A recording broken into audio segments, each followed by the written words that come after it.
All right, how that's so funny. The intro part, I'm like, I don't like starting. I don't like starting. I need an action thing. Ready? This will help. I'm gonna Yeah, make this gesture and it'll help. right. And ready? And three, two, one. I'm just Did gonna it laugh help? now. I'm just gonna It laugh didn't now. help. And ready. Hey, welcome to How Work Actually Works. I'm Joe Marques, and I started Authentic Unlimited this past year. And what we do is we help companies with the people side of business. We help them with culture and leadership through all kinds of programs. And I'm co-hosting this with KayLee Hansen. KayLee, why don't you introduce yourself? Yeah, I'm really excited to be here. My very professional answer to that is I'm essentially trying to get folks to be less shitty to one another, Joe. I just feel like if we could all just be a little kinder, we would all be out of a job in this way, which would be a beautiful reason. So I I am, love it. It's one of my favorite things. I probably need a more formal introduction that way, but Nah, I do never feel like change that one. That's my that's it. favorite. Which I do, but, oh, you have to tell me about the name. Like, I think we Yeah, should start absolutely. there. I love it. I mean, you know how hard it is to find the name these days. It's like trying to name a podcast, trying to find a website in 2025 is almost impossible. So we bounced around a bunch of different names that sounded good and they worked and they were taken, they were overused, etc. And we were lucky to land on something that makes sense to both of us and still is out there without being overused and kind of like locked in already. So, how work actually works comes from, I think, our shared belief that there's this notion of how work works, but then we think there's this like other side of it of how work actually works, the kind of like uncovering the bullshit of work and talking about the realities of work. And we'll dive deeply into those things as time goes by, but that's really the premise behind the podcast. But working together at all and working on this podcast really started like almost 6, 7 years ago when we first Yeah, met. So why don't we start there? Because I think it would be useful to share how we sort of how found we each know. other in this industry about 6, 7 years ago. Well, to be honest, I distinctly remember the company I was working with at the time. The president called me into the office and said, "Listen, I want you to reach out. I want you to talk to this gentleman who looks after our mentoring workshops." And I said, "Well, we'll see." Because The natural skeptic. I love it. yeah. Yeah, I can't, because to be honest, Joe, like, you know this, when you've been doing this for a long time, you get really picky about the things that you are passionate about, especially. And Yes. so when it comes to things like mentorship, leadership, team dynamics, all of this, I Right. immediately legitimately went in with okay, we'll see what kind of program he's got going here and see what actually works. And I think it was legitimately the 7-minute mark in our conversation where I just had this overwhelming understanding and appreciation, realizing that you get it. I was like, "This guy gets it." Even the concepts we were talking about, I went, "This isn't just another program that, oh, you try to roll it, doesn't actually work." Even the content itself, I was so impressed with. And so, I'll remember that moment, just that huge paradigm shift for me going, we'll see how this works out, to immediately going, I want this person in my life. That's That's awesome. I mean, it's the best I'm sure it's the compliment. same for you. I don't know. It's the best compliment when you facilitate. Like I love.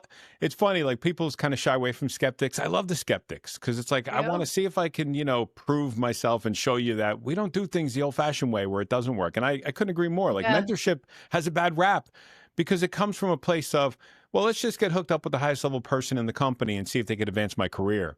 Where when Yeah. I was doing this kind of stuff, it came from a place of no, no, no.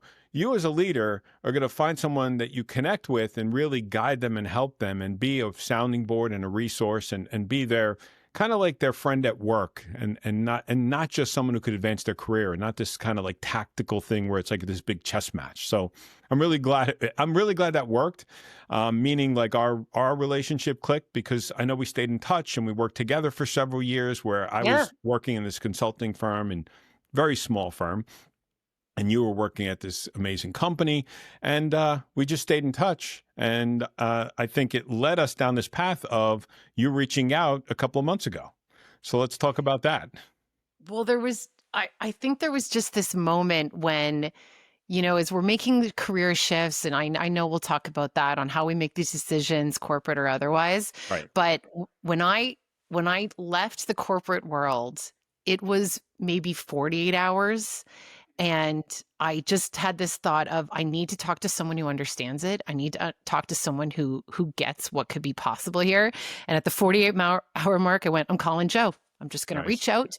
I saw that you had started your own company.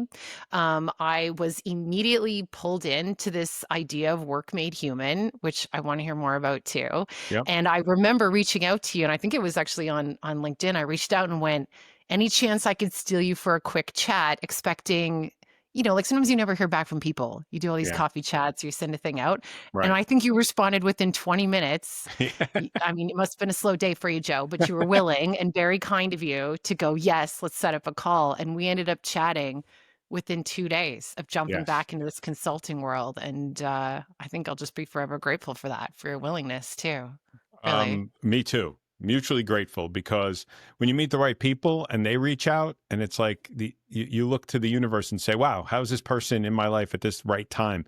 Because it was the Yeah. perfect time to say, you know what, it's ideal to have someone to collaborate with and to co-create this stuff with, and boom, you're available. So Yeah. my lucky stars was seeing your name pop up in LinkedIn. And I think we're here because of that good fortune for both of us. Just Yeah. two people who look at the world the same way, look at work the same way. And I think that's what this whole business is about. It's like Authentic Unlimited is about bringing humanity back to work. And we say, well, work Mm. is populated with people. How do we need to bring humanity back? Because Yeah. Work Made Human is about the lost humanity we've experienced over the last several years and honestly decades. I saw it earlier in my career where there was so much of a focus on strategy and operations and process over people. And then more recently with COVID and the detachment people felt from being isolated and recognizing that they probably felt like more like a number than ever before in their Right. lives. Um, Right. so when I saw the magic of what focusing on the people side of work can do, that common thread was at every stage of my career. And I think we need it now more than ever. We need to get people back to connecting and collaborating and feeling like they're part of something together versus this sort of isolated business Yeah. model where everyone's in their own little silos and they actually build walls between each other rather than breaking them down and being connected. So that's how this all started. I I even remember you specifically saying to me during that first conversation, and Yeah. you were trying to talk because I was asking you about where the work made human came from. Right. And I don't know if you remember this, but you actually specifically said you went strategy and people are not separate conversations. And they Right. shouldn't be. They should be Exactly. on the same playing field. And I think from that moment you had me hooked because I was like, well, now we're speaking the same language. And so Exactly. I think, Joe, other people of like-minded philosophy are going to be nodding their heads to that too, because Yeah, I do think it's more rare than it should be, it that way of is. thinking. Unfortunately, it is. Yeah, I Yeah. mean, I don't know how you can have strategy that works in isolation, right? A strategy can't execute itself. A strategy can't adapt like humans can adapt it. And talk about the impact of AI. The fear of AI, I think we can help with the fear of AI and dispel some of that with the uniqueness of humanity that AI can't do. I know AI can accelerate things and it can quickly get things in front of you and it can make quick work of a lot of processing.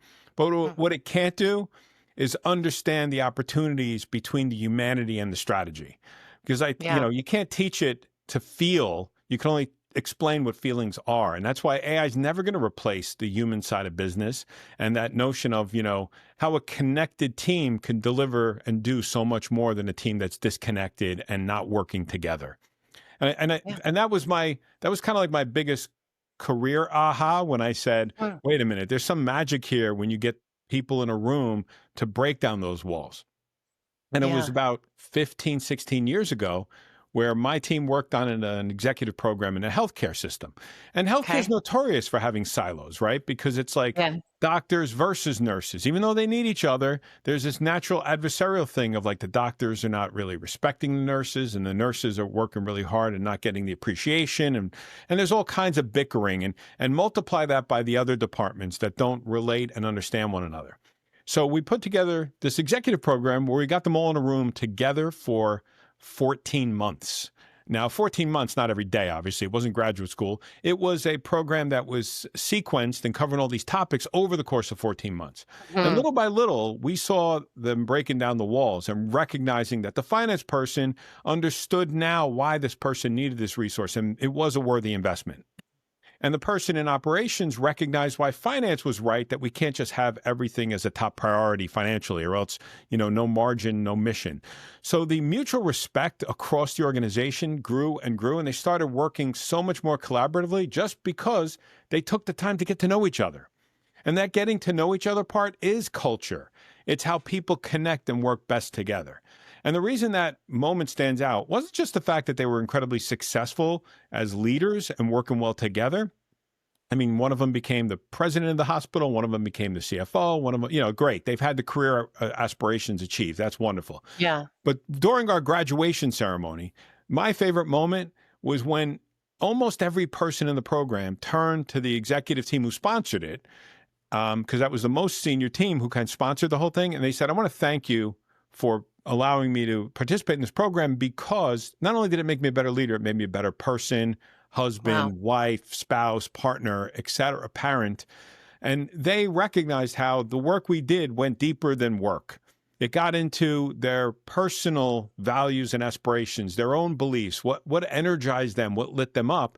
And they realized that they could bring that home, and it made their home life better. So they were grateful for that. And when you could do work like this that can impact people at home and at work, I think you're doing something pretty special. So I'm grateful for that moment, because that kind of lit a fire under me on saying, I want to do this. And I focused so much more on the people side of business since then, and building programs like that, that I just I don't want to stop, because I want to make people's lives better, not just their work life. I don't care if you're a slightly better manager. I want you to be a better manager and a better person at home. So Right. what about you? What kind of lit you up in this work, and why you're excited about what we do?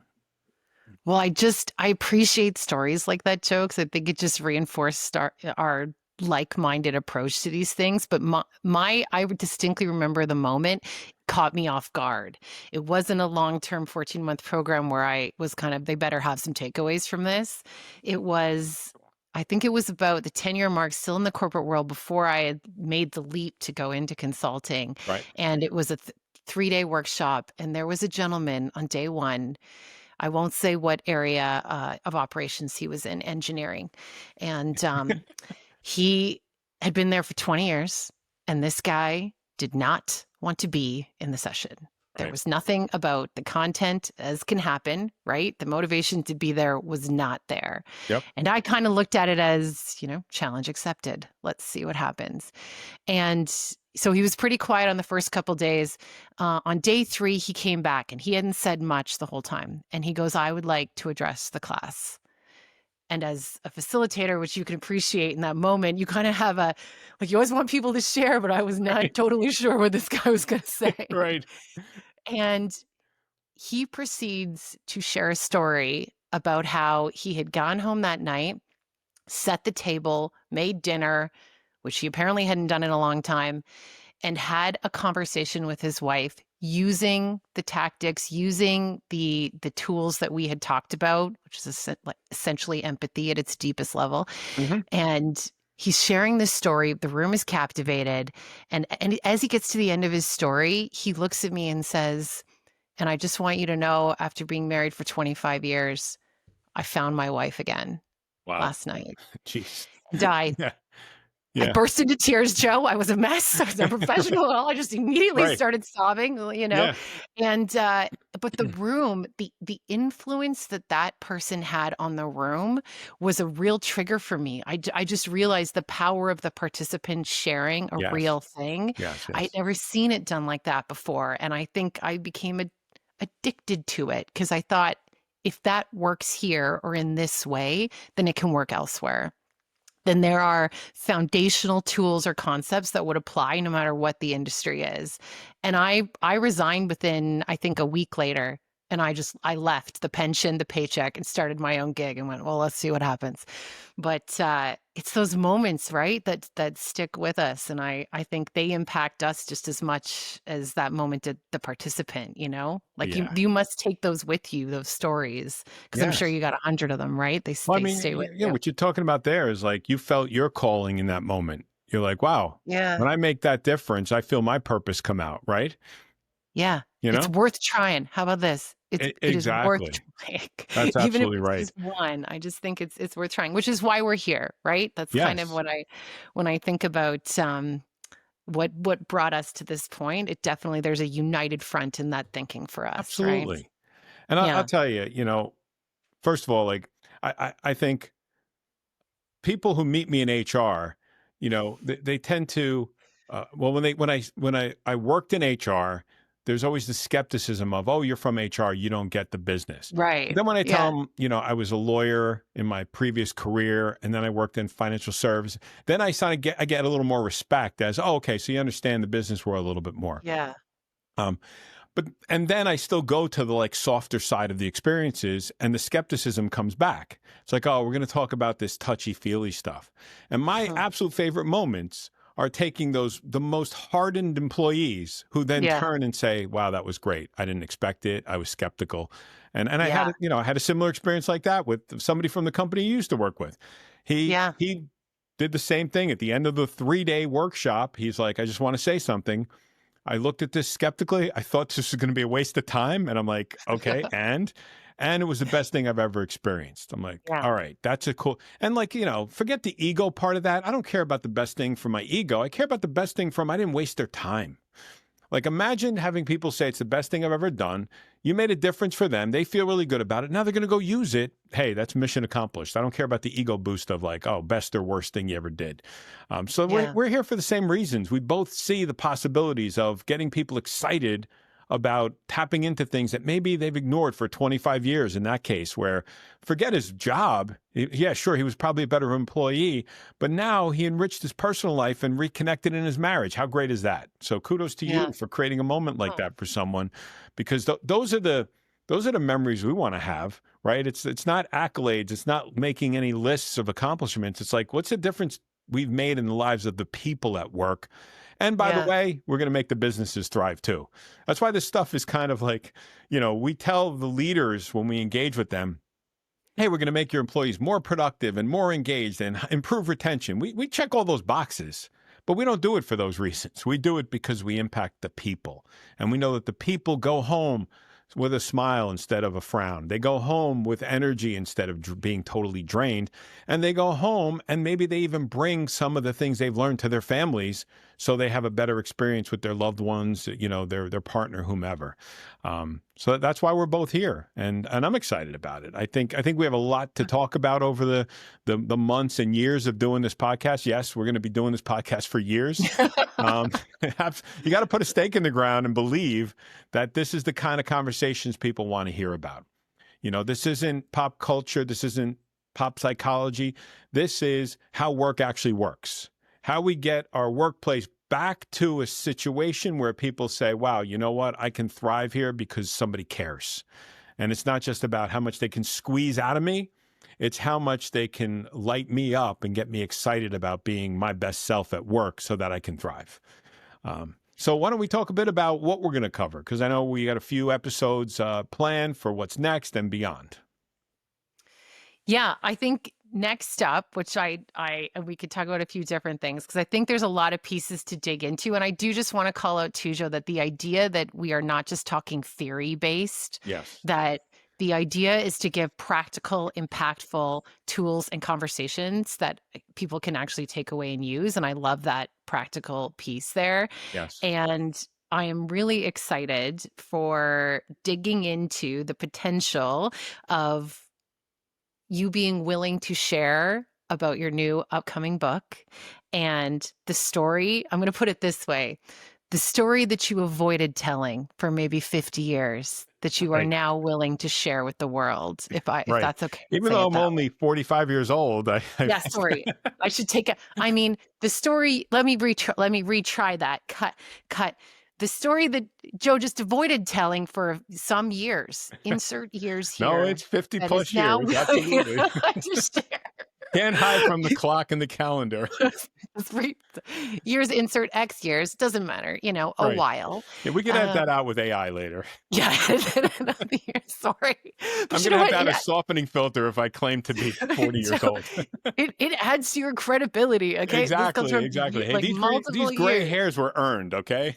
Yeah, there we go. But you put it I'm just honestly so excited to dig into that and have you share and ask questions about like where this came from and what it means and how it can help people. And so I think in terms of a what's next, that's a really exciting piece to look forward to. Cool, cool. Well, thank you. I look forward to talking about it, sort of, because it is going to be a little vulnerable for me, Yeah. which I've become much more comfortable with. That's the whole point of the book, which people will see that. And after that, we're going to talk about, and I love the way you set this up with the, emphasizing the lack of, it's not about the theory, it's about the practice. Yeah. We have models, we have frameworks, but that's not what it's about. It's about the practical impact of those frameworks. And, I appreciate my sort of academic friends out there, and many of them add a lot of value to our work. And some of them struggle with the practical impact of that stuff. I think we're the practitioners who take the academic, the theoretical, the science, and we turn it into experiences that human beings Yeah. appreciate. Because, everything I've done, I've tested in the real world. I haven't sat in a lab and hoped that it works. I've actually tried it, tested it, and I've spent those, what they say 10,000 hours is when you've kind of developed some level of mastery. I know I've Yeah. had probably more than 15,000 hours in front of a room. I haven't really counted. But more than I that, also think, like, Joe, it's yeah, also the magic, I think, is that it isn't just as facilitators or as trainers. Like, I think it's important to call out that you have been a leader. You're in the yes, role. Like yes, when we have people reporting to us and you're trying to have performance discussions in the real world as a leader, that I think is the credibility of being a facilitator and going into a room and then trying to teach others how to do it. It's like, no, this legit happened to me 2 years ago. And let me tell you, it didn't go great. yeah, And yeah, then so I think I really love that there's this, that it's almost like an authentic credibility right there. Cause we're yes, not making this shit up. It is right. from what we did wrong, what you did right, what we saw other amazing leaders do. And the combination of that, I think it's really special. Yeah, yeah. No, you're absolutely right. I mean, one of the reasons I studied leadership was because I was so bad at it, right? My first promotion into Like, this leadership isn't going did good. not work out well. I was like doing all the wrong things because what did I have to model myself after? The people Yeah. in front of me who did it first Yeah. were command and control, right? Very directive, telling people what to do. Not very kind of conversational and inclusive around, hey, what do you think? So I just followed the model. And it wasn't until I read the right few books and said, that's not how you do this. And I paused and I said, wait a minute. We have I literally worked for an organization that grew so fast, they had no leadership development. So every single person promoted as first-time managers, and we had many of them, had absolutely zero training. They were simply Yeah. selected because they were good at their job. And Yeah. that's just malpractice. It happens, It's like though. handing somebody, Yeah. it's like taking an ordinary driver and handing them the keys to a Formula One car and saying, go after it. And there's no keys for a Formula One car, so that doesn't really make sense. Putting them behind the wheel of a Formula One car and having them go after, attack a track at 200 miles an hour. It's like, wait a minute. I just drove around a block a few times. So Okay, that yeah, sounds exciting to me, though. Side note, I I would started with probably try myself. What was that? it. I said I'd probably try it. I would get in the F1 car and Oh give it a yeah, shot. absolutely. Me too. Living in Florida, there's like a couple of racetracks, and there's a track that does like that track day thing where you can go there and go to racing school. I'm going to Yeah. do that because I love that stuff. That'd be so much fun to just do track day. But Oh maybe my that's God. another episode of Yeah. when I go to that. But We'll yeah, I live mean, feed it. what's that? We'll live feed it. Yeah, exactly, exactly. So, a lot of us started with this with curiosity of like, how can we lead better? And some from our own Mm, failure of leading and not being very good at it. So lots to talk about, lots of fun stuff to cover. I think, we're really committed to learning as we go. I mean, this is yeah. literally our first episode, which we've probably tried to film a couple of times because we recognize, hey, that's not exactly what we want to say the first time. And I think we're willing to learn every step of the way. So whatever feedback we get from this first episode and the next couple episodes, we're going to adapt and continuously, enhance this so that it meets the needs of people who are interested in this kind of stuff. And Yeah. like you said before, people who get it will be here, and we're gonna feed them exactly what they need to be successful. And the people who don't get it, we wish you well. And not everybody likes this flavor of leadership development and culture change and Mm. so on.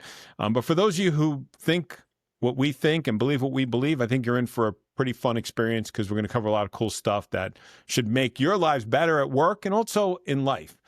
Because when I talk about the book next time, that book is not a business book. That book is a very personal Yeah. experience that is a reflection of what I learned through my life and work, and it impacts my life and work going forward.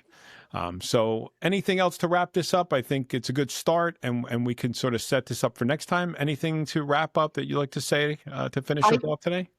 I just think, as a teaser, if we are not entertaining or engaging enough, the goal is to have on some very special other humans that we know Yes. are phenomenal in their own rights. And Yes. so being able to have some additional conversations with experts in what they do is also an exciting piece of it, I think. Absolutely. Because we're both fortunate to know some people who get this and they do it really Yeah. well. And the cool thing about them is they share. They're so grateful for what they've experienced in doing this work well, that they want to help others succeed. They don't hoard their best ideas. So there'll be a lot of cool sharing from some of our favorite people, who are not necessarily in our roles. They're in leadership roles in organizations that do the work that we really value and appreciate. All right. Good stuff, KayLee. Thank you so much. I really enjoyed our first episode together. Congrats. I Yeah. think it was a lot of fun, Did and it. look forward to Yeah. next time. Okay. See you in a fortnight, Joe. Awesome. Yes. I love Bye. it. Bye.